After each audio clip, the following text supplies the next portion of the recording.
la propia Escuela de Policía me propuso el hacer un artículo relacionado con el TFM que se publicara en la revista Ciencia Policial, que es una revista que tenemos en el Cuerpo Nacional de Policía. Uno físicamente puede apreciar lo que siente, ¿no?, una persona cuando toma ayahuasca, porque normalmente hay procesos en que se pasa mal, los ves que vomitan, que no se encuentran bien, que lloran, y tú desde fuera no sabes bien qué está pasando. Medicamentos, tabaco, café, alcohol, etcétera. Claro, sí. Pese a que sean legales, lógicamente, siguen siendo drogas legales. Yo creo que las enfermedades mentales son una pandemia a nivel mundial, o sea, todo el mundo está afectado por depresión, ansiedad, adicciones, estrés postraumático, y eso pues lo padece lamentablemente muchísimos millones de personas, ¿no? Si tratamos la ayahuasca, no deberíamos tratarla como una sustancia simplemente. La ayahuasca yo creo que es algo mucho mayor que eso. La ayahuasca es un fenómeno social, creo. Ha habido algunos incidentes, sobre todo porque es bastante primordial no tomar ciertos medicamentos previos que pueden interactuar de una forma negativa con la ayahuasca, ¿no? Ni alcohol ni otras sustancias, ¿no? ¿Podemos parar? Sí, ¿te encuentras bien? ¿Estás sí. bien? Sí. No te preocupes por nada, no sé si está bien, intento desarrollar el S. Tómate tu tiempo, quiero levantarte un poco, sí. ¿sabes? Hostia, no sé si estoy siendo... Claro, yo quiero no, intentar... ¿Qué pasa? Que con este tema me emociono un poco. ¿Por qué? Muy buena familia, bienvenidos una vez más a mi canal. Hoy os traigo un tema relacionado con la ayahuasca. Ya sabéis que últimamente estoy haciendo un poco el tema de estos vídeos, pero creo que es súper importante llegar un poco más, además con el invitado que tenemos hoy que vais a alucinar. La ayahuasca es un tema que genera bastante debate, titulares y a menudo muchos perjuicios y muy poca comprensión. Hoy tenemos a un inspector de la Policía Nacional y su visión sobre la ayahuasca. Un tema complejo que merece ser abordado con rigor y sobre todo respeto. Gracias por estar aquí. Bueno, caballero, bienvenido. ¿Cómo estás? Es un placer conocerte y tenerte Gracias. aquí. La verdad que eres de los invitados más impresionantes que he podido traer en ámbito personal y respecto a lo que he podido saber de ti. Si quieres, Marcos, hacer una presentación principal para que todo el mundo sepa quién eres y qué haces por aquí, claro. Okay, vale. Bueno, pues mi nombre es Marcos Quinteiro López, soy inspector del Cuerpo Nacional de Policía, pero vengo a título personal, no vengo en representación del Cuerpo Nacional de Policía, ¿no? Llevo 27 años formando parte de este cuerpo, trabajé en unidades operativas de seguridad ciudadana, de seguridad privada, he sido responsable de oficina de denuncias también, he trabajado en grupos de investigación judicial y actualmente desarrollo mi trabajo en la comisaría de Vigo, que soy inspector coordinador de servicios de esa comisaría. Impresionante. Bueno, tengo muchísimas preguntas, debo decir a todo el público que bueno, tengo que leer un poquito porque con un invitado así de estas características tenemos unas preguntas claves. Bueno, te has un poco interesado más en el ámbito del tema de los psicotrópicos y en especial con el tema de la ayahuasca, ¿verdad? Sí, bueno, todo viene un poco porque cuando hice un trabajo de fin de máster dentro del Cuerpo Nacional de Policía en un curso de ascenso, pues hice un trabajo sobre eso, sobre los psicoactivos naturales, enteógenos y sobre todo el consumo de ayahuasca en España. Entonces ese es un poco también, me imagino, el motivo por el que me habéis invitado. Claro, una persona con tu cargo que puedas hablar de esto y concienciar un poco o incluso contar un poco en ámbito personal y sobre todo profesional para que la gente pueda entender y que esto se empiece a expandir un poco más, ¿no? Bueno, ¿cómo fue la primera vez que supiste del tema de ayahuasca? ¿Cómo fue? Pues ya fue hace tiempo, creo que fue por el año 2002, 2003, en Tenerife, un gran amigo mío, Fabio, el cual lo sigue siendo, pues el hombre se encontraba mal, tenía una enfermedad grave y bueno, no encontraba unas soluciones médicas, digamos, que le ayudaran en aquel momento, entonces desapareció de nuestro ámbito de amigos porque nos dijo que se iba a Perú, a la selva. Entonces nosotros, bueno, no entendíamos mucho, ¿no?, el grupo de amigos, mucho la situación, pero bueno, como era un hombre así muy aventurero él y siempre muy lanzado, pues allá desapareció varios meses, la verdad, ¿no? Wow. Entonces cuando volvió, además, o sea, desapareció total, porque no había enlaces con él, ni teléfono, ni nada. Entonces cuando volvió, es ahí cuando yo escucho por primera vez la palabra ayahuasca. Entonces él nos contó a mí y a otro grupo de amigos que estábamos allí que había tomado esta sustancia, que era una medicina que le habían dado la tribu Shuar, que era en Perú, con quien había estado, y que eso que a él le había ayudado mucho. Entonces digamos que esa fue la primera vez que yo escuché hablar de la ayahuasca, ¿no? Entonces bueno, a mí la verdad que me llamó muchísimo la atención, ¿no? Y él mismo también me empezó a informar más sobre el tema, empecé a leer libros sobre la ayahuasca, documentales y eso, y bueno, ese fue un poco el inicio de que me interesó tanto este tema. Luego te metiste un poco en el tema de investigación como policía, ¿no? Respecto a este tema, ¿no? Creo que hiciste una especie de introducirte dentro de un retiro de ayahuasca en Galicia, creo. Fue un poco así como empezaste a investigar respecto a esto, ¿verdad? En ámbito profesional. Sí, luego en el ámbito profesional eso, desarrollé un trabajo de fin de máster en el curso de inspector, que hablaba eso, de los enteógenos naturales y sobre todo de la ayahuasca y el consumo de ayahuasca en España. Entonces, bueno, yo creí que parte fundamental de ese trabajo sería conocer de primera mano, no solo de leer libros o de ver documentales, sino conocer de primera mano la posibilidad de conocer gente que estuviera en ese mundo, que tomara ayahuasca, y entonces, bueno, de ahí surgió la idea de poder acercarme a un guía, a un ayahuasquero que había oído que llevaba años en Galicia dando esta sustancia, y no me fue fácil, la verdad, porque... Claro, siendo quién eres y entrando en eso... Sí, hubo un poco al principio de rechazo, ¿no? Tenía un poco de recelo esta persona, y entonces me acuerdo que los primeros contactos empecé en junio del año 2018 y hasta diciembre no me dejó acercarme, ¿no? Digamos de alguna manera, a tener un primer contacto con él, ¿no?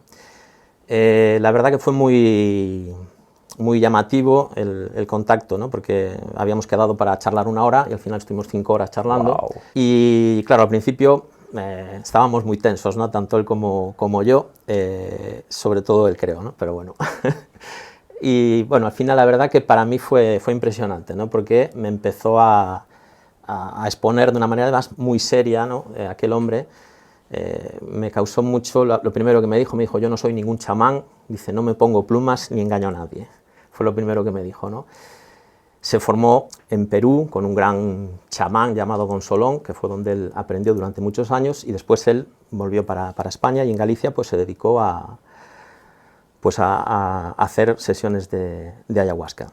Entonces fue él el que me explicó realmente un poco cómo funciona una sesión, qué tipo de gente Tú antes, acude. Perdona que te haya cortado, ¿vale? No, porque sí. me están pasando tantas preguntas ahora mismo mientras que te estoy escuchando.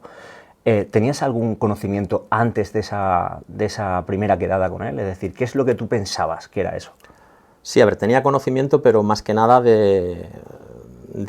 te digo, de leer varios libros, publicaciones, de ver documentales, pero claro, no había nunca estado, digamos, tan cerca de la realidad que supone pues, una agrupación que toma ayahuasca, ¿no? Entonces, claro, sí es verdad que con mi amigo Fabio, hace años, él había tomado ayahuasca, me había contado sus experiencias y cómo las desarrollaba.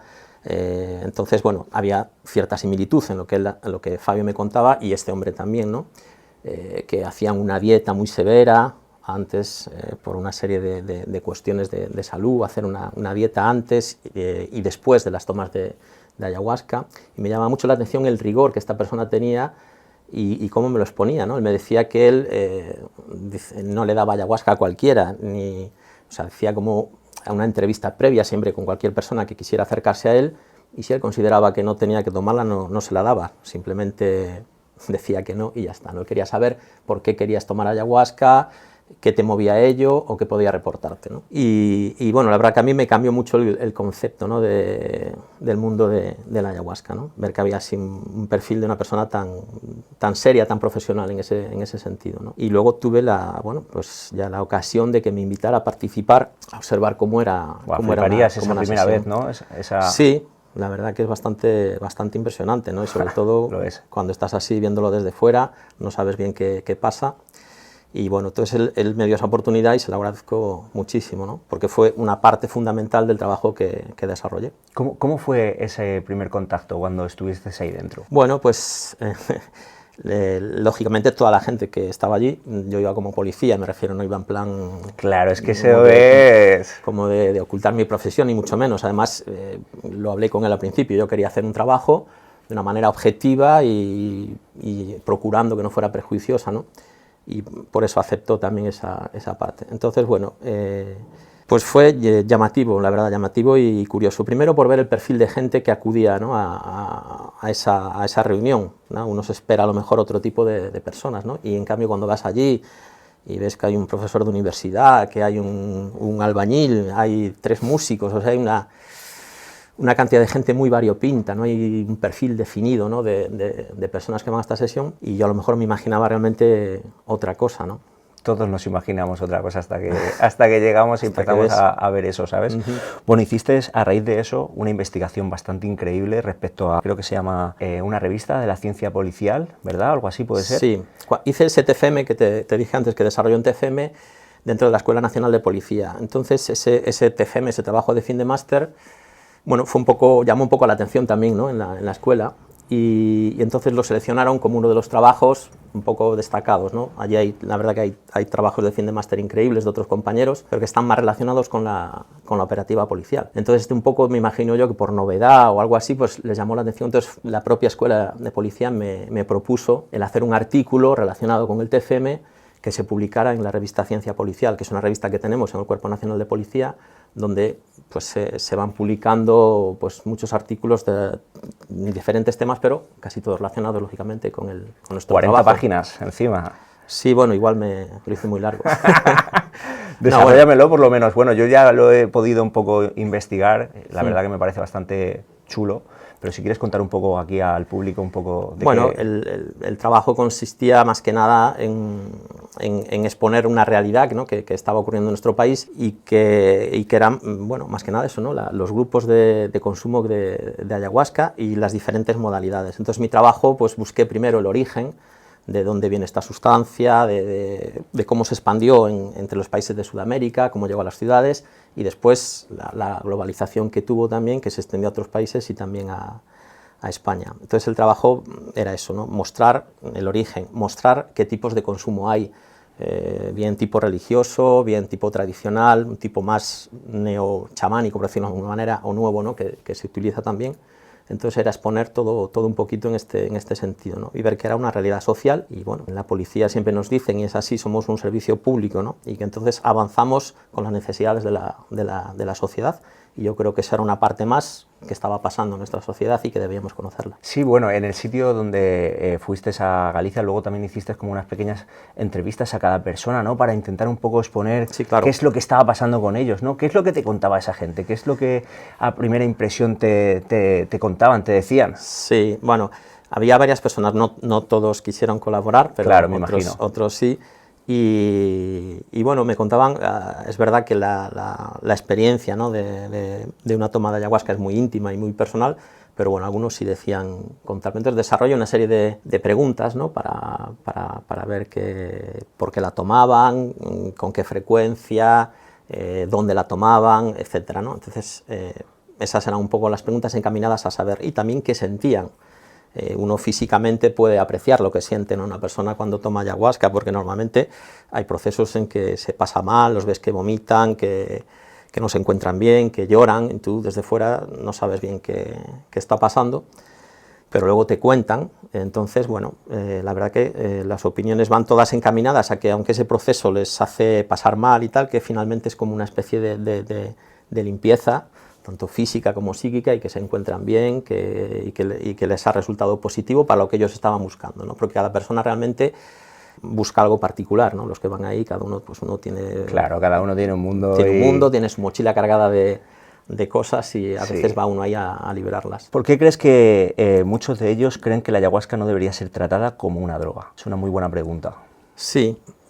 Bueno, si entendemos a la ayahuasca en una definición de droga en general, sí podemos decir que es una droga, porque realmente hay cambios, ¿no? Si uno toma la ayahuasca, pues hay cambios en la percepción, hay cambios en las emociones, hay cambios incluso en el comportamiento, ¿no? Entonces, si lo tomamos de un punto de vista global o general de droga, sí podríamos incluirla, ¿no? Pero es verdad que ellos me decían que no lo sentían como una droga, porque para ellos, primero que era, cada vez que decimos la palabra droga, es algo despectivo, ¿no? Siempre pensamos en algo malo, lógicamente, porque todos conocemos las drogas y el mal que hacen, ¿no? Pero entonces tenemos eso generalizado. Y esta gente entonces me expresaba que para ellos no era una droga, en el sentido de que no le reportaba ningún mal, y que además no le generaba ningún tipo de adicción ni de dependencia. Alguno incluso me decía todo lo contrario. Dice, la tomas una vez o dos veces y no quieres volver a tomarla, ¿no? Claro, entonces, sí, verdad. Sí. Me has dejado un poco loco con la respuesta, porque claro, yo entiendo con droga algo ilegal, algo que es algo, por ejemplo, ilegal. Suena, o yo Claro, sí. desde fuera no, como droga ilegal. Ilegal, sí, bueno, ¿sabes? tendemos a eso, pero Claro, pero la cerveza es droga y no es ilegal, ¿no? vale, la cerveza se podría también considerar como si Sí. fuera droga. La cerveza es alcohol, el vino, el alcohol es una droga potentísima y todos sabemos lo que pasa, ¿no? Cuando ingieres mucho alcohol y las dependencias que crea ¿Qué y las opinas de muertes que crea durante, llevamos gente que se muere por alcoholismo, ¿no? Fíjate Entonces, que normalizado está el tema, siempre sí. lo digo, pero qué normalizado está el tema Claro, del alcohol claro. y que esto que es como un Sí. poco más positivo... Claro, si pensamos droga desde un punto de vista legal o ilegal, sí, hay esas diferenciaciones, pero droga es, ya te digo, desde un punto de vista amplio, como declara la Organización Mundial de la Salud, es cualquier sustancia que introducida en el cuerpo puede generar cambios en el sistema nervioso central o cambios en la conducta o que modifica las emociones o las percepciones, ¿no? Entonces ahí entran medicamentos, tabaco, café, alcohol, etcétera. Claro, Muchas sí. cosas. Pese a que sean legales, lógicamente, siguen siendo drogas legales. Bueno, estoy viendo de que realmente información tienes mucha, se nota de que la investigación está muy bien, pero bueno, te has desarrollado también en formar a otros policías respecto a esto, ¿no? Con haciendo cursos, enseñando un poco de qué va. Hay quizá mucho tabú en esto dentro del cuerpo, antes más, ahora quizá un poco menos, ¿no? Sí, bueno, eso surgió también a raíz de ese trabajo y de que llegaron algunas invitaciones oficiales a la comisaría para contar conmigo en alguna charla en alguna universidad. Entonces la propia delegación de formación de la comisaría, que no estaban muy al tanto de este trabajo, me preguntaba, ¿pero tú conoces esto? ¿Te has especializado en esto? Entonces le dije, bueno, he hecho este trabajo, así, así, así. Entonces me dije, no, pues sería interesante que pudieras dar charlas a los compañeros que se incorporan cada año en la comisaría. Yo le dije, por mí sin ningún problema, ¿no? que sí lo haría con gusto. Entonces, pues sí, doy unas charlas donde expongo un poco... ¿Está pues, hecho para, por ejemplo, un poco más informar, prevenir o cambiar miradas respecto a eso? Hombre, yo lo hago principalmente para informar, ¿no? Para informar que, pues eso, que es una realidad, que la tenemos en nuestro país, ¿no? El uso de la ayahuasca y de otras sustancias, ¿no? Hablo también del bufo, del Incilius alvarius, hablo del cambó, hablo del peyote, del San Pedro, de enteógenos naturales que... Me estoy centrando mucho en la ayahuasca, pero ahora, por ejemplo, que has sacado ese tema, me gustaría también que me dijeras qué opinas de cada cosa que acabas de decir, ¿sabes? Porque no sé si es el mismo carácter de tu pensamiento o que a ella la cosa cambia. A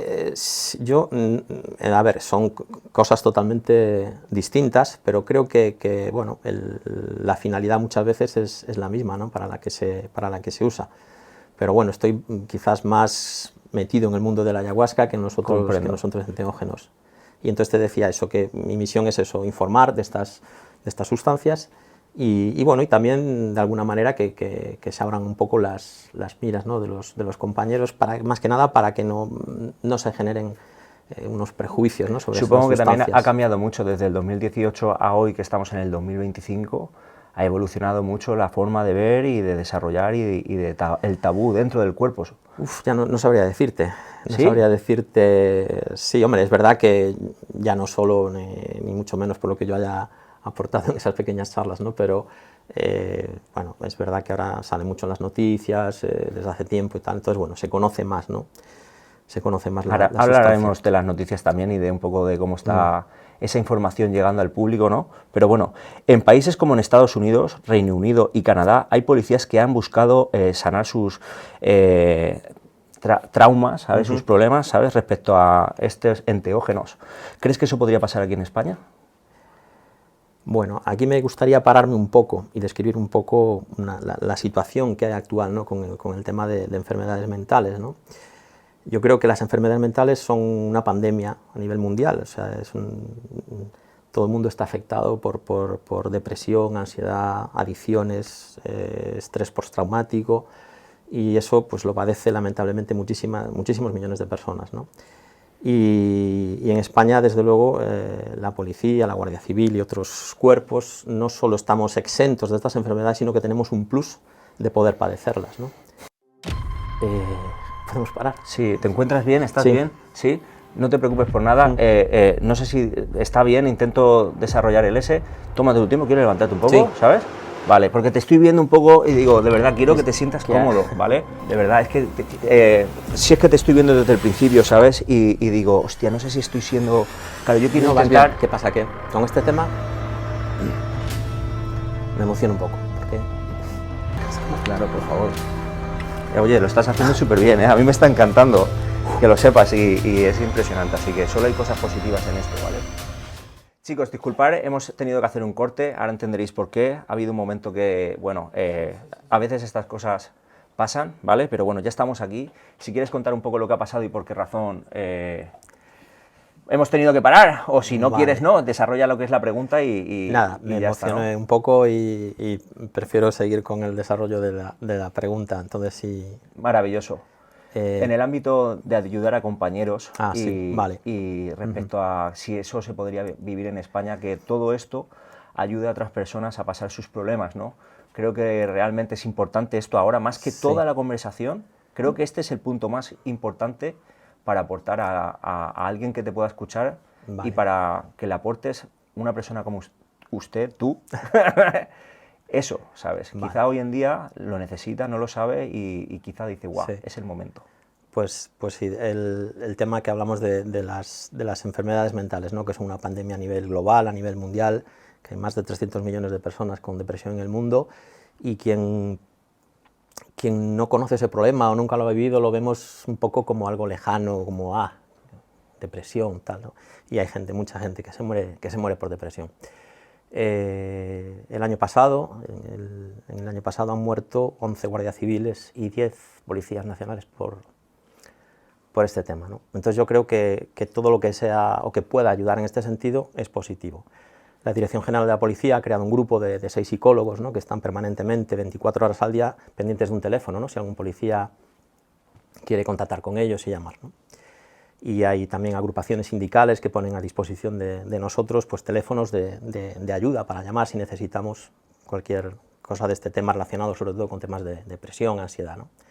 Y decía eso, que la policía tiene un plus de poder caer en estas enfermedades, ¿no? Por el trabajo que desarrollamos cada día, ¿no? de ver cosas que nadie quiere ver o de estar siempre metido en temas demasiado violentos, ¿no? Que aunque quieras ser muy frío y dejarlo, siempre te llevas algo a casa.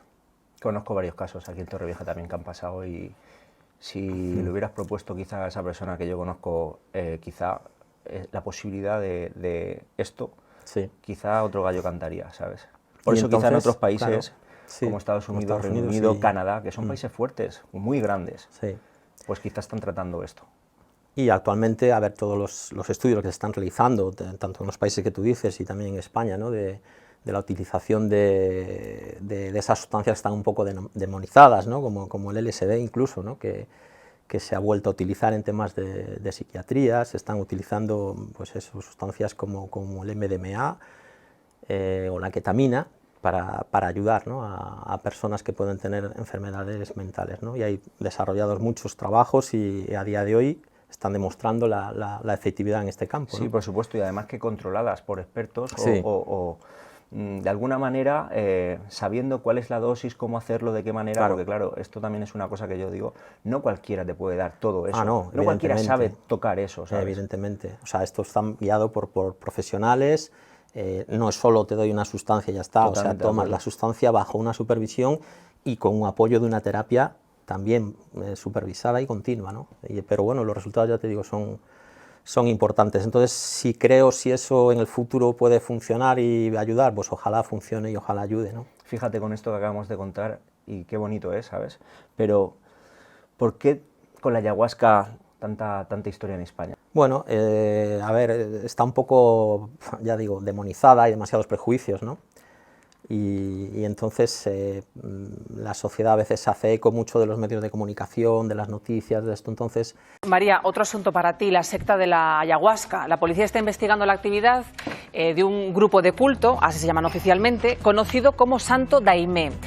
Claro, si algo te están diciendo constantemente que es malo, tú lo vas a ver como algo malo, ¿no? Y no vas a ver más allá que eso. Hay tantas interacciones legales distintas, ¿no? Desde un punto de vista parece como que se señala, luego a la hora de la verdad, cuando llegas a un tema judicial, todo se queda en nada, ¿no? Sí, bueno, las sentencias judiciales, hay varias, en España ha habido varias, pero casi todas casi todas son absolutorias, ¿no? Utilizando unos criterios u otros, pero hasta cuando yo había hecho el estudio había 16 sentencias y 15 eran absolutorias, solo una había sido condenatoria, y porque el abogado aceptó la condena, hicieron un trato, ¿no?, con la Fiscalía, aceptaron la pena impuesta, pero fueron todas absolutorias. Unas porque lo enfocaban desde que no había un daño para la salud, que no se podía certificar, y otras todavía, que son las más interesantes, que calificaban directamente la ayahuasca como una sustancia no fiscalizada, ¿no?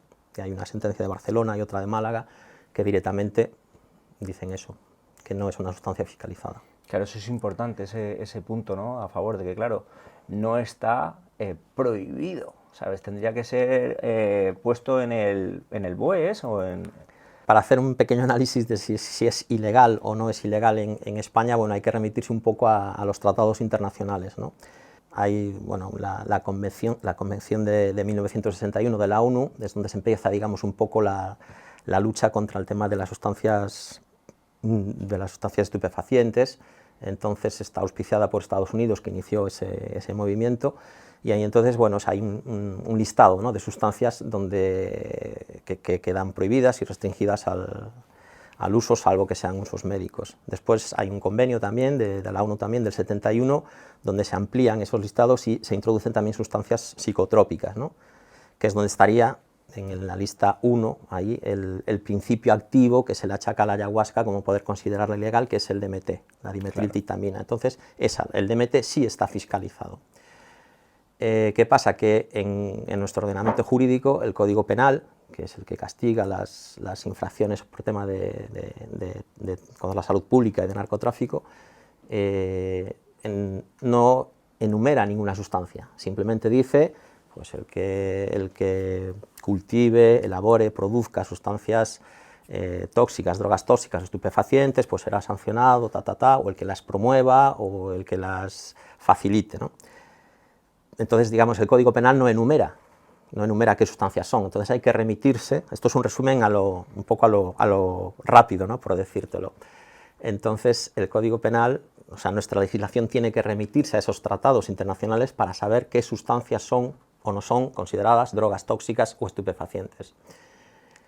Esos organismos, los convenios, el primero, creó la Junta Internacional de Fiscalización, la JIFE, que es el órgano que tiene por misión llevar a cabo que los países cumplan con las directrices de los convenios, ¿no? Y es, digamos, que marca las pautas en temas de drogas.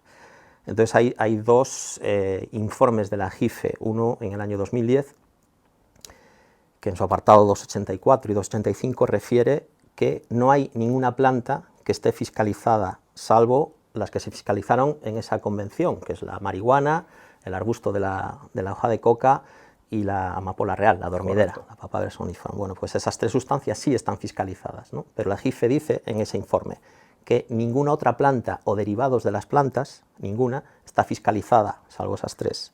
Y pone como ejemplos, además, el khat, que es una sustancia que se saca de la Catta edulis, que es una planta africana, y como ejemplo también la ayahuasca, la cual define como un brebaje amazónico, de lo que está compuesto y tal y cual. Entonces, la propia JIFE dice que no está fiscalizada. Y en el año 2012 reitera otra vez un informe casi idéntico, ¿no?, donde dice prácticamente lo mismo. Entonces, realmente yo entiendo que no está fiscalizada en nuestro país, porque no tenemos una legislación propia, que sí podríamos tenerla, como ha hecho Francia, como ha hecho Italia, otros países que sí la califican como una sustancia prohibida. En España, pero es porque tampoco está tan desarrollada, ¿no? Es decir, todavía no se han metido, o ahora mismo están trabajando en ello. Sí, bueno, al haber cada vez, ¿no?, más amplitud, más casos y eso, me imagino que, pues, bueno, se podrá llegar a una determinación, claro, o prohibirla o no. Es muy buena todo el desarrollo que me has dicho, porque para la siguiente pregunta es brutal. Cuando se pilla a alguien con ayahuasca, ¿cómo actúa la policía? ¿Es lo mismo consumirla, tenerla encima o facilitarla respecto al ámbito del cuerpo? Bueno, ya no es en el ámbito del cuerpo, es ciñéndote a lo que dicen las leyes, ¿no? ¿Qué pasa? Que ya te digo, no hay una claridad, no hay unas directrices concretas de la legalidad o no de la ayahuasca, ¿no? Digamos que yo considero, por el trabajo que he hecho, por lo que dice la JIFE, por lo que dicen las 16, 17, 18 sentencias o más que hay ya, que son absolutorias, ¿no?, de los propios jueces. ¿Qué pasa? Que es jurisprudencia menor, todavía no ha llegado a instancias más altas. Pero atendiendo a eso, ya cada pues uno lo que pueda, ¿no? Un ejemplo, es quizás... un poco aventurarnos, ¿no?, a hacer, yo creo, detenciones en sentido de si la ayahuasca es o no un delito contra la salud pública, ¿no? A lo mejor hay otras implicaciones. Entiendo. Dentro de los grupos de ayahuasca, porque es verdad que hay otras implicaciones, ¿no? Pero...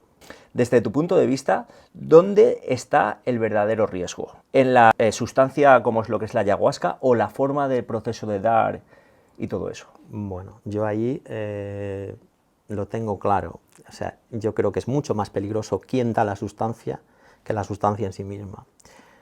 Eso es increíble lo que acabas Si de una decir. persona que es profesional, que sabe lo que está haciendo, que tiene rigor, que tiene conocimiento, te puede dar una sustancia que la ayahuasca haya salido mal por su elaboración o que tenga más de una cosa que de otra y que te pueda hacer daño, ese profesional te va a ayudar, ese profesional va a saber qué hacer y va a saber, pues, llevarte incluso a un hospital si es necesario, ¿no? Hay pocos casos de gente profesional que haya pasado esto, pero bueno, algunas veces es verdad que pues alguien pueda pasarlo mal. En cambio, si por el contra tienes una persona que no es profesional, que no tiene conocimientos y tal, incluso aunque te dé una ayahuasca en perfecto estado, bien elaborada y tal, es un peligro, me refiero. Yo creo que la persona es más importante. Yo también lo creo. Al fin y al cabo también, dependiendo de cómo se hace, es una cosa u otra, ¿no? No es un juego, no es algo para jugar, es una cosa que te puede ayudar mucho en ámbito personal, lo que yo creo, ¿vale? Pero que, claro, hablo de que cualquier chaval no puede coger ahora mismo y decir, ¡buah! Me voy a pegar el fin de semana de mi vida, voy a llamar, voy a mandármelo, voy a traerlo, tal cual, y voy a enseñar a mis amigos algo nuevo. Que podía haber sido el caso de yo, de joven, con mis amigos, y no es el caso, ¿sabes? No es algo para hacer así, es para tomárselo en serio, o por lo menos investigue y fórmate. Claro, es verdad. Primero, eso, no es una sustancia para jugar, no es una sustancia que cualquiera pueda utilizar, y tampoco es una sustancia del entorno que he conocido, que al final, después de los años, he conocido muchos grupos de consumo, ¿no? Nadie busca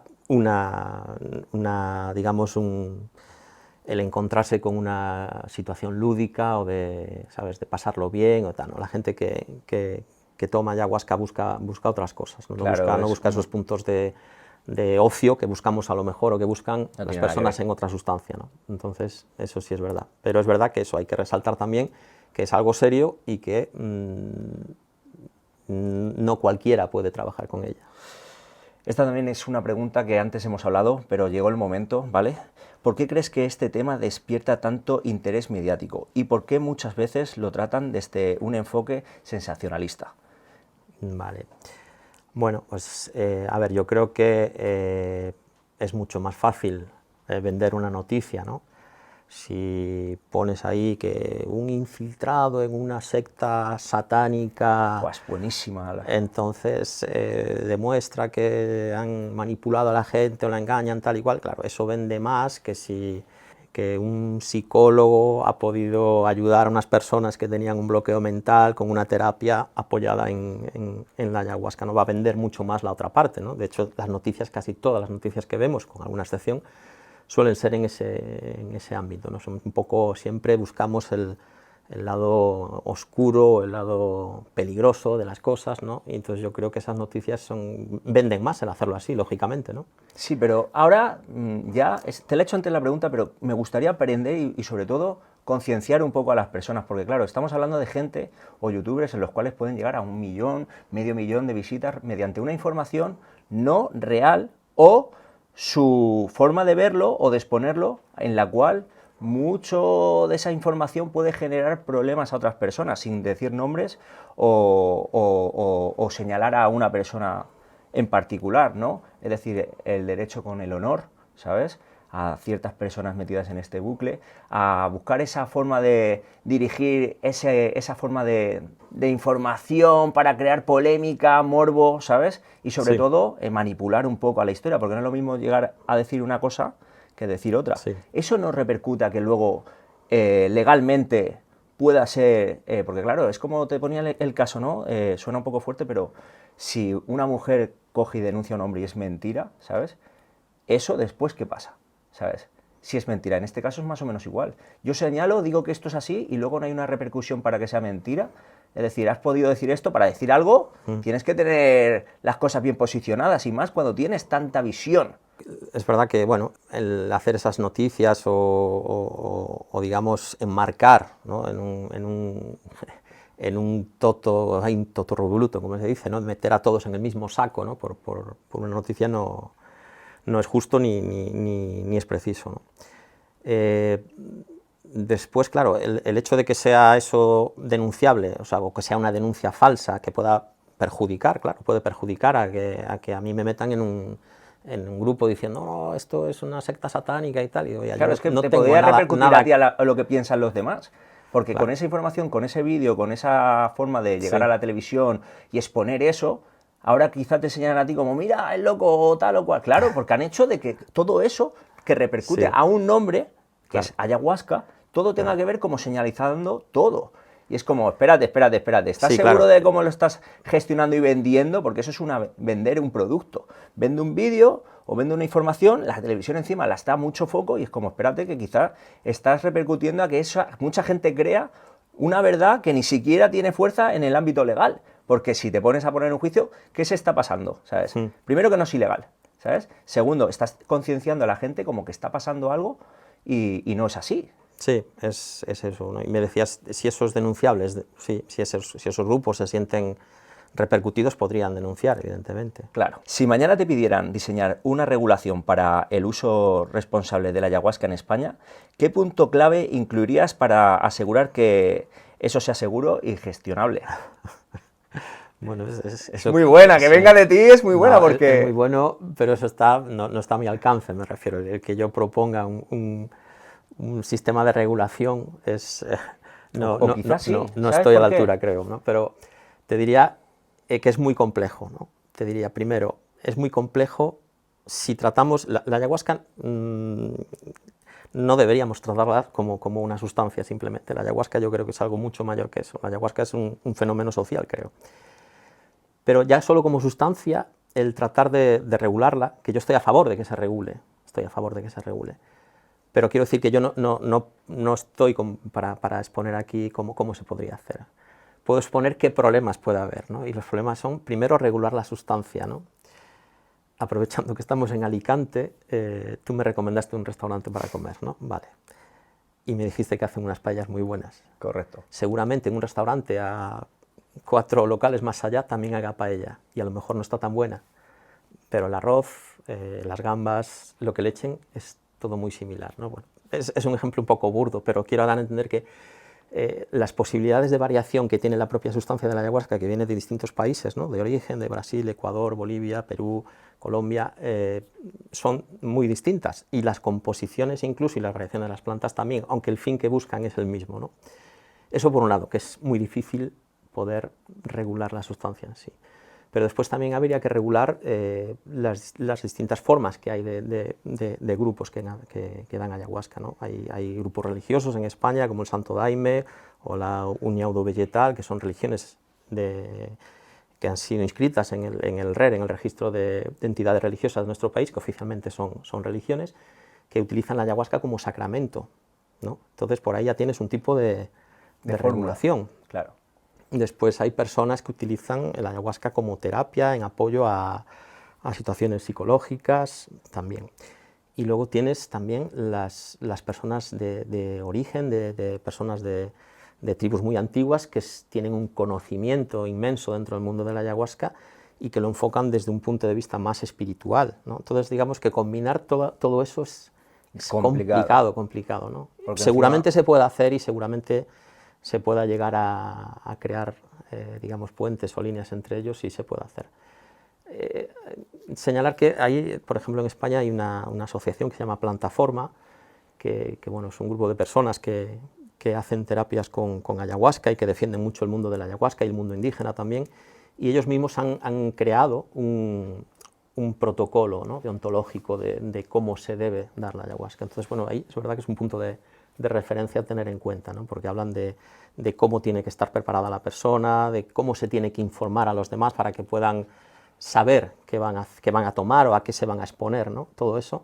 Entonces, bueno, a mí me pareció, cuando hice el trabajo también, un buen planteamiento el que ellos tenían. Claro, porque cada uno también su forma de hacerlo y de vivirlo, aunque la finalidad es la misma, ¿no?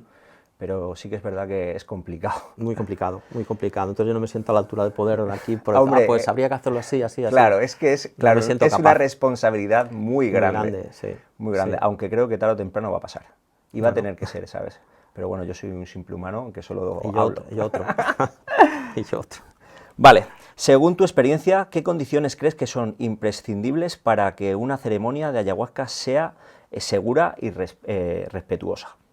Vale, pues lo primero un poco lo que ya hablamos, ¿no? Primero la persona o las personas que forman el grupo que dan esa posibilidad, ¿no? Que tienen que ser personas que conozcan mucho, y ya no me meto, ya te digo, hay que respetar todos los ámbitos, a los propios indígenas, a los terapeutas, a los facilitadores, pero que todas estas personas sepan lo que tienen entre manos, sepan la sustancia que están trabajando, sepan las reacciones que pueden repercutir en las personas, ¿no? Eso primordial. Y primordial la información a los que van a participar. Y luego la responsabilidad de los que van a participar. Los que van a participar en una sesión tienen que saber a qué se enfrentan, buenísimo. Tienen que saber qué les puede pasar, tienen que conocer, ¿sabes? Entonces yo creo que esos son puntos fundamentales, ¿no? Para tener en cuenta. Creo que también es muy clave lo que acabas de decir, porque claro, es decir, todos somos libres, pero a la vez hay una responsabilidad. Cuando estás tomando esto, tienes que saber que hay gente a tu cargo que no puedes no hacer caso, ¿no? Un ejemplo, no puedes tomar eso y no escuchar y hacer lo que tú quieras, o irte o tal o cual.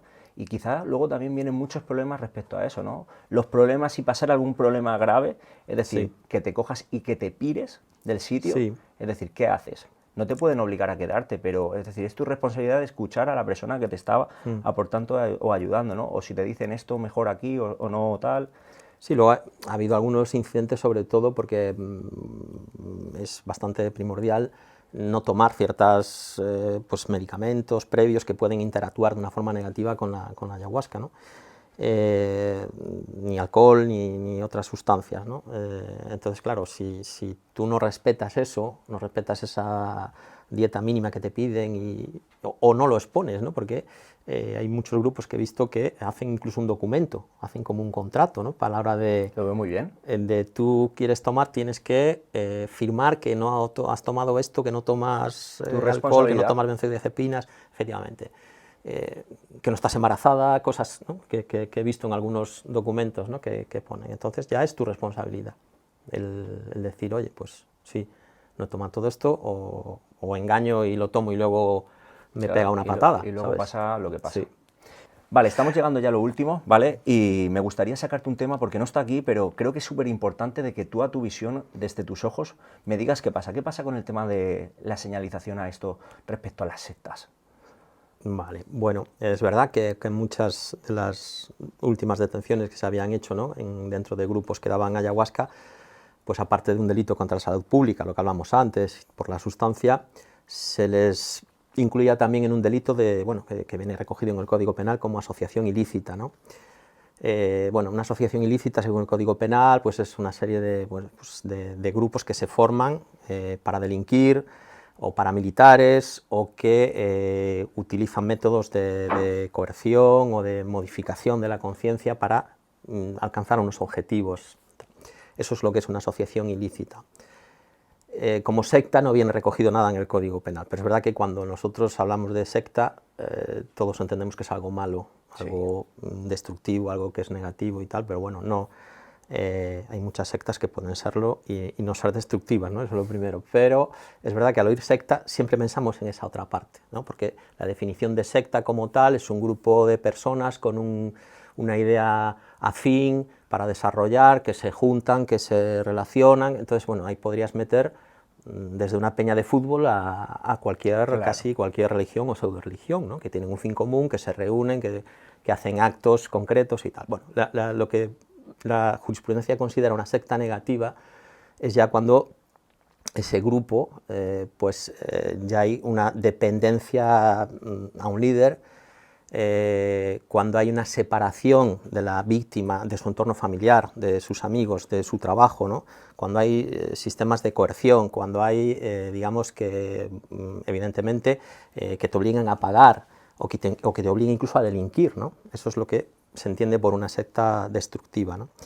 Claro, yo por lo que yo he visto, me refiero, no conozco a todos los grupos, ni mucho menos de personas de ayahuasca que hay en España, ¿no? Pero he conocido varios. Los que yo he conocido no se acerca a ninguno, ¿no? A esos parámetros. O sea, a nadie le obligan a ir allí, a nadie le impiden hablar con su familia, a nadie le impiden desarrollarse como persona en otro ámbito, y no hay una idea común más que tratar de ayudarse y de formar un grupo de apoyo, ¿no? Eso es lo que yo he visto en los grupos que yo he visto. Pero bueno, es verdad que ha habido detenciones y que a lo mejor yo las desconozco todos los parámetros para decirte, y puede haber una justificación, ¿no? en esas detenciones.